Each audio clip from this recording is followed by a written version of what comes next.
I don't think there is any agreed definition of nature tech yet, but in spirit, it would be any attempt to apply the latest developments in technology, which is AI, but also many other relevant technologies like mobile devices and etc., to the global biodiversity and nature crisis. So there's lots of different sorts of tech that are going to be needed to solve this whole challenge that we face.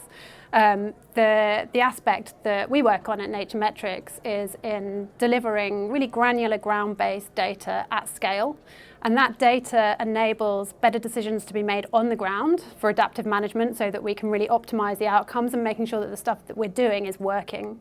There are immense advances in technology like artificial intelligence, and we need to make sure that there's trust in the stakeholder community with AI. So we've developed sustainable and ethical AI principles at Salesforce, and we're also ensuring, with the help of our philanthropy, that NGOs and actors in the global south who need these tools but can sometimes not necessarily afford them have access to AI and other latest nature and climate technology. So we should always think, what's the unique thing that we can do to help that whole ecosystem to grow, to address these global challenges?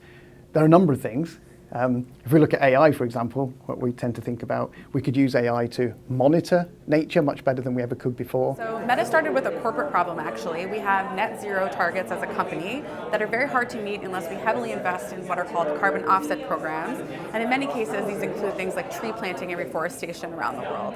The issue is, of course, that the monitoring and transparency of carbon offset programs worldwide is actually really tough.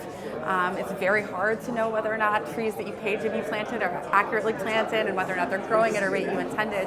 And so Meta in this case deployed the power of artificial intelligence on satellite imagery to now be able to predict not only the existence of every tree on Earth, but the height of every tree on Earth. And it feels like we're just in the middle of this revolution where so many different aspects of technology are accelerating. Most obviously AI, but not just AI, like the availability of in the field devices for monitoring as well is increasing very, very quickly. One of the biggest questions at the moment actually is what to work on and which opportunity to try to pursue.